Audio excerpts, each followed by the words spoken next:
Yes, butevu nkwaniza ku Fali TV kusaba subscribing ate ompere video nukalike bagita Fali TV jimani updates ezinavali buli kade bisawa likinga ate subscribing mbagala naje musinzo kubanga mu following Pretty Aisha nkutumideko ali mu gwanga lya Saudi Arabia abasinzira mu gwanga lya Canada abasinzira mu gwanga lya USA mbagala bya soma bale kubanga mu following updates mongere ku following muzifunirenga wano nja kubanziba wanga buli kade ne yama okubatusanga ko updates mbakumenga muri updated ngina kusaba mbyo subscribing ate onyigene kadi likinga video eno ate commenting Amasasi ewajino Katumba Wamala ajino Katumba Wamala bamuwonizo kubanga bwatave mu bya Uganda Airlines bagenda kumunyiga ba mafias abasinga mu government bamulabudde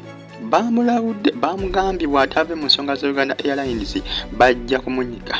jukira Jino Katumba Wamala yavudde n'agamba nti owa Uganda Airlines waddembo kubanga akola mu kitongole ekyo newankubadde tali qualification abasinga abantu bavuddeyo nga bamutabuke bagambye Jino Katumba Wamala bandibadde bandi mukubye amasasi agamusaanyaawo kubanga olw'ensonga nti byagala tebikwatagana olw'ensonga nti omukyala Jennifer Bamutulaki tali qualified okubanga abeera CEO wa Uganda Airlines Tukate ebyayogera tebikwatagana agamba nti akiziganya kya CEO wa Uganda Airlines okubeera nga tali qualified okubanga ate atambuza emirimu egyo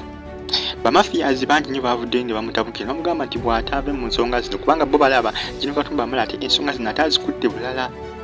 yazikutte bulala bamuwuninze ddukira omwaka oguwedde ndowooza nga gutandika yakuba amasasi Jino Katumba Wamala yakuba amasasi nga mwabitegeera byonna Njoma abitegeera yakuba amasasi naye yasimatuka wabula amasasi kano gaali awo muwala we kosa ne driver we tebalusimatuka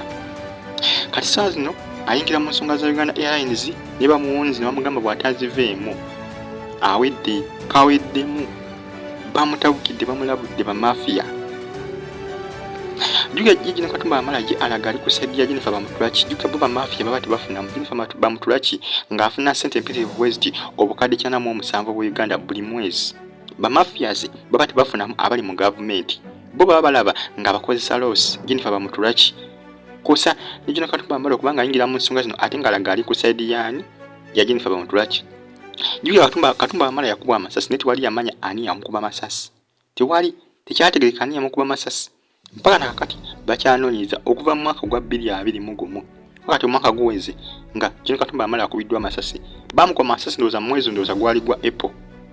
omwaka oguwedde bwezijjukira bulungi yali April gwali mwezi gwa 4 omwaka gwa 2021 April bisaa byali bya April ndowooza April wakati wa April ne May bibise bamukubyamu amasasi Jino Katumba Wamala wabuli saa zino alabuddwa batanze omuweereza zi messages zimutiisa naye yagambye tatidde bamafia ne banaakola batya yagenda kugendera ku ekyo kyalowooza kimugira mpungo yagambye twaliwo ayina kumutegeerera kuba yagambye takyatya kufa kubanga yakituze nti Katonda atambula wamu naye kubanga olaba yasimatuka amasasi gali agamukubwa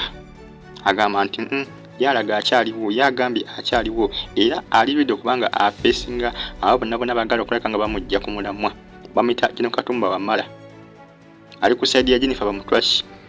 Jennifer Bamutulaki saa zino ya trending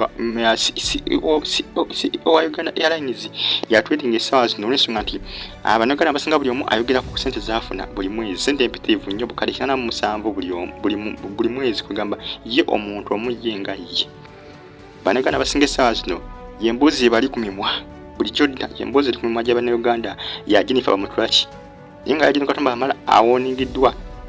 onagenze ku mukutu gwe ogwa Twitter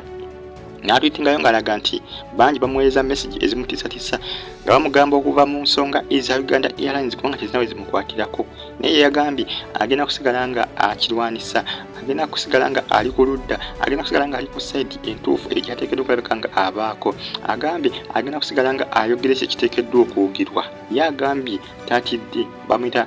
Jino Katumba Wamala mumusabire naye maama abasajja bamuwoniza bamugabe bajja mutulisa butulisa Kuluno bajja mutulisa jukira omwaka gwa 2021 tewali yamanya lwaki bali bagala okutta Jino Katumba Wamala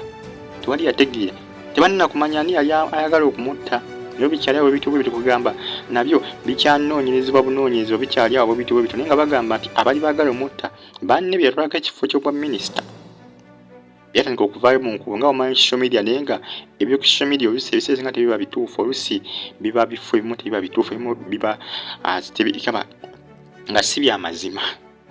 naye nga musubscribe nga bagita Fad TV like nga comment section wiliya obubaka bonekera mu comment section mbagala nnyo musigale nga mumfollowing nsonga zijino Katumba Wamala bamutisa Kudamu okumukuba amasasi ba mafia